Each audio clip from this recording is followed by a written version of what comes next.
क्या आपका बच्चा भी बहुत ज़्यादा हाइपर हो जाता है? क्या उसमें भी हिटिंग बिहेवियर है? क्या आपका बच्चा एक ऑटिज़्म का बच्चा है, जिसमें कभी-कभी खुद को मारने या कभी-कभी सामने वाले इंसान या जो उसके संग के बच्चे हैं, उनको मारने की आदत है? तो जानें इन सब चीज़ों के पीछे क्या कारण है। दोस्तों नमस्कार, मैं पूनम गुप्ता, एक स्पेशल मदर और एक स्पेशल टीचर। आज आपके सामने हाजिर हूँ अपने एक नए वीडियो के साथ। दोस्तों, आज हम बात करेंगे हिटिंग बिहेवियर इन ऑटिज़्म, क्योंकि जो ये बच्चे होते हैं दोस्तों, ये कई बार ऐसा होता है कि इनमें बहुत सारे बच्चों में ऐसी परिस्थितियां हो जाती हैं कि ये सामने वाले इंसान को बहुत ज़्यादा मारने लगते हैं और ये अपने आप पे काबू नहीं रख पाते हैं। ऑटिज़्म से पीड़ित जो व्यक्ति होता है या जो बच्चा होता है, जैसा कि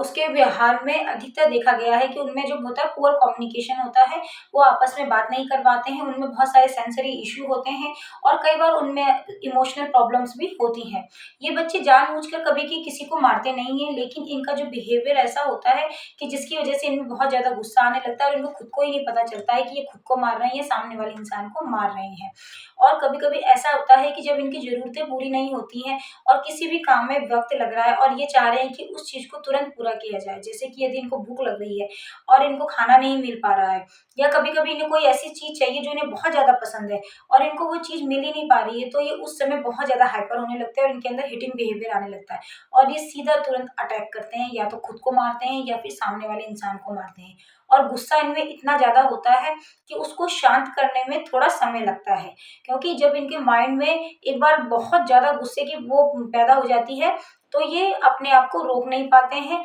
और ये कुछ ना कुछ करते ही रहते हैं। या तो ये खुद को मारते हैं या फिर जो उनके सामने कोई है उसको मारने लगते हैं या ज़ोर-ज़ोर से कूदने लगते हैं या चिल्लाने लगते हैं। इसका कारण पहचानना बहुत ज़्यादा ज़रूरी है दोस्तों, कि बच्चा आपका कब हिटिंग बिहेवियर करता है, वो कब हाइपर होता है, उसको किस वजह से गुस्सा आता है। दोस्तों, हिटिंग बिहेवियर के 2 कारण होते हैं। एक तो सबसे पहले ये देखा गया है, जब बच्चे में हिटिंग बिहेवियर आता है, या तो वो कभी-कभी खुद से ही बैठा रहता है और उसका दिमाग किसी एक चीज़ में लगा हुआ है और आप उसको अगर वहाँ से हटाने की कोशिश कर रहे हैं और वो वहाँ से हटना नहीं चाह रहा है, तो उसके अंदर कहीं न कहीं हाइपर एक्टिविटीज़ होनी शुरू हो जाती है और वो दूसरों को हिट करता है या खुद को मारता है। या कभी-कभी ऐसा भी होता है कि वो किसी न किसी चीज़ के लिए आपसे कह रहा है और आप समझ नहीं पा रहे हैं, उसकी वजह से वो तनाव में आ जा रहा है और उसमें कहीं न कहीं हिटिंग बिहेवियर आना शुरू हो जाता है। दोस्तों, इस इनके कारणों का पता लगाना बहुत ज़्यादा ज़रूरी है कि उन्हें बहुत जल्दी गुस्सा क्यों आता है और इनके द्वारा दिए गए सिग्नलों को भी पहचानना बहुत ज़्यादा ज़रूरी है, कि कब इनको गुस्सा आपको ऐसा लग रहा है कि इनको गुस्सा आ रहा है और कब हम इनकी परेशानियों को रोक सकते हैं, जिसकी वजह से इनमें हिटिंग बिहेवियर कम हो। क्योंकि शुरुआती दौर में यदि इनको काबू कर लिया जाए, तो इनमें हिटिंग बिहेवियर की कहीं न कहीं कमी होती है और अगर आप इनको गुस्सा दिलाते रहते हैं,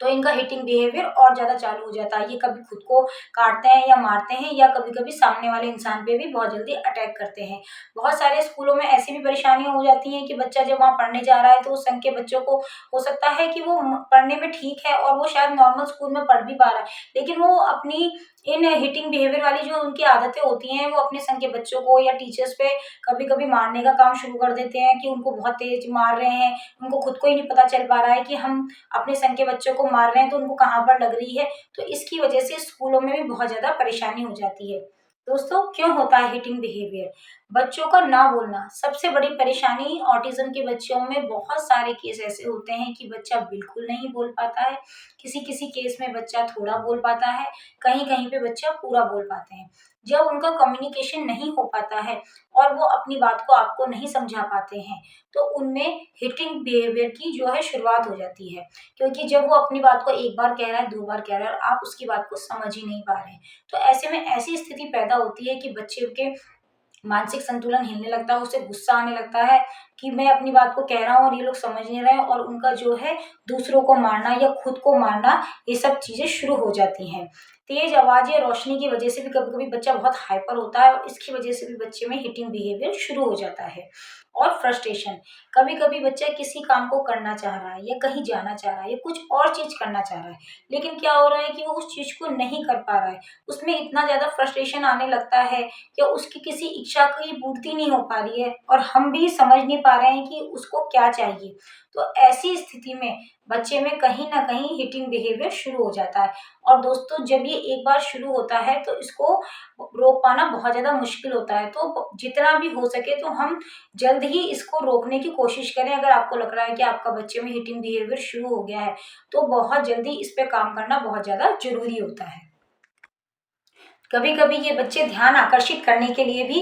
हिटिंग बिहेवियर करते हैं कि कभी कभी ऐसा होता है ये बच्चा सबके संग बैठा है, पार्क में बैठा है, ये कहीं बैठा है और कोई उस पर ध्यान ही नहीं दे रहा है। तो ये बच्चे क्या करते हैं, खुद कूदना शुरू कर देते हैं, खुद को काटना शुरू कर देते हैं, मारना शुरू कर देते हैं और कभी कभी सामने वाले इंसान को भी मारना शुरू कर देते हैं। और कुछ बच्चों में स्टीमिंग बिहेवियर की वजह से भी होता है। स्टीमिंग बिहेवियर में बच्चा क्या करता है, बहुत ज़्यादा खुश होता है तो भी खुद को काटता है या मारता है, या कभी कभी बहुत ज़्यादा गुस्सा होता है तब भी वो अपने आप को काटता है या मारता है या सामने वाले इंसान को भी मारता है। हिटिंग बिहेवियर को कम करने के लिए क्या करना चाहिए? सबसे पहले ट्रिगर पहचानिए। आपको जो आप पेरेंट्स हैं या फिर जो भी थेरेपिस्ट आपके संग होते हैं उनसे बात करें आप, और ये पहचाने कि हमारा बच्चा कब हाइपर होता है और कब उसमें हिट करने की वो शुरू होती है। वो जब बहुत ज़्यादा खुश होगा तब भी कई बार ऐसा होता देखा गया है कि बच्चे जो हैं खुद को काटना शुरू कर देते हैं, मारना शुरू कर देते हैं और कभी-कभी सामने वाले इंसान को भी मारना शुरू कर देते हैं। क्योंकि इन बच्चों में जो है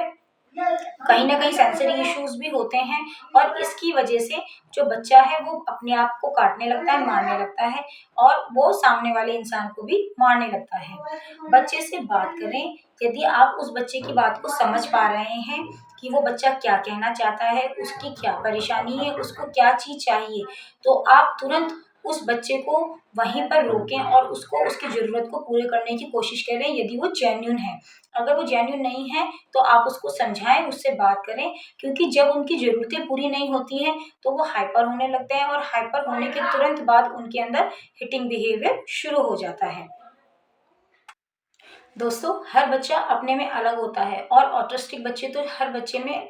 कहीं न कहीं कुछ न कुछ अलग चीज़ें ही होती हैं, सब बच्चों में एक जैसे सिम्पटम्स नहीं होते हैं। और बहुत सारे बच्चे ऐसे होते हैं जो ऑटिज़्म के बच्चे होते हैं और वो फिर भी शांत होते हैं और बहुत सारे कामों को बहुत अच्छी तरह कर लेते हैं। और बहुत सारे बच्चे ऐसे होते हैं वो बहुत ज़्यादा हाइपर होते हैं, वो नॉर्मली भी जब वो एक जगह बैठे रहते हैं तो कहीं पे टिकते ही नहीं है, भागते रहते हैं, दौड़ते रहते हैं या फिर स्ट्रीमिंग बिहेवियर के कारण कूदते रहते हैं, चिल्लाते रहते हैं। और इसकी वजह ये भी होती है कि उसके अंदर हाइपर एक्टिविटी शुरू हो जाती है और उनका हिटिंग बिहेवियर शुरू हो जाता है। तो इसकी पहचान करना बहुत ज़्यादा ज़रूरी है कि आपको जब ये समझ में आने लगे कि आपका बच्चा जो है वो किस वजह से हिटिंग कर रहा है, वो किस परिस्थिति में, वो किस समय पे हिटिंग करता है, कि उसे क्या अच्छा नहीं लग रहा है, तो आप उसे तुरंत रोकने की कोशिश करें। और यदि आपको ये समझ नहीं आ पा रहा है तो आप अपने थेरेपिस्ट या आस-पास जो आपके अच्छे डॉक्टर हैं जिनसे आपका कंसल्ट होता है, उसके पास आप जाएँ और उनसे ये बातें करें कि भई हम समझ नहीं पाते हैं कि इसके अंदर ये हिटिंग बिहेवियर कब आता है, किस समय पे आता है। जब वो ऑब्ज़र्व करेंगे तो आपको वो बताएँगे और जब उस समय और उस परिस्थिति को आप ध्यान में रखते हुए अपने बच्चे पे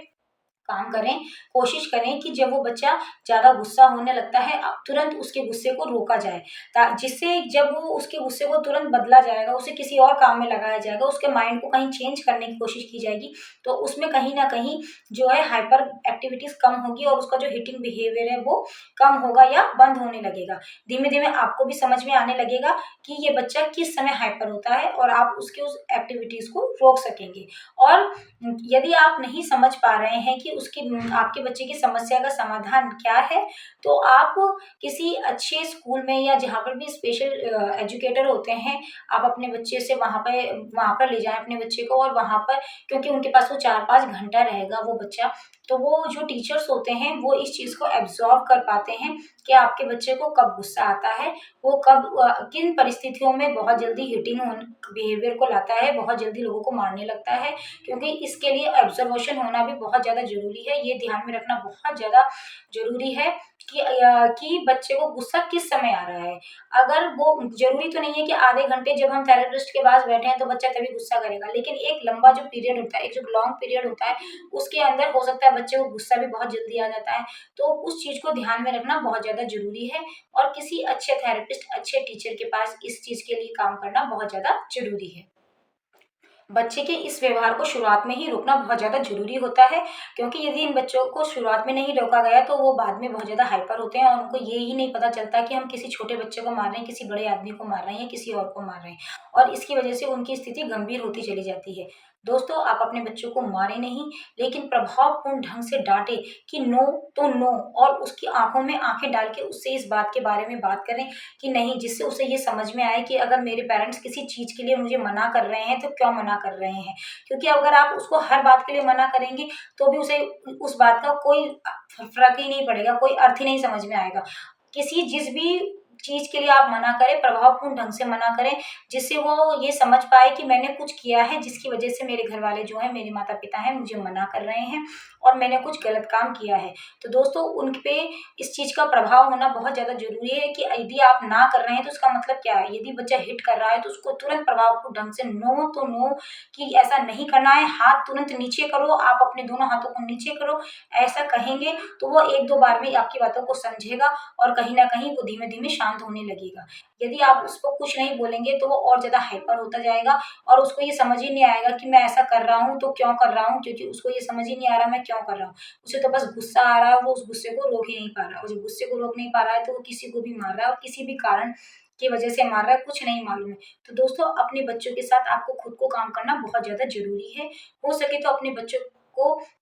बिल्कुल ना मारें, और जितना भी हो सके उसको उसके गुस्से को शांत करने के लिए आप प्यार से या फिर डाँट से उसको समझाएँ, उनको एक शांतिपूर्ण वातावरण दें जिससे कि उनका अच्छी तरीके से विकास हो सके और वो आपकी बातों को समझ सकें। तो दोस्तों, आपको मेरे ऐसे वीडियो पसंद आते हैं तो आप मेरे चैनल को लाइक कीजिए, सब्सक्राइब कीजिए और शेयर कीजिए, और साथ ही साथ कमेंट भी कीजिए। धन्यवाद।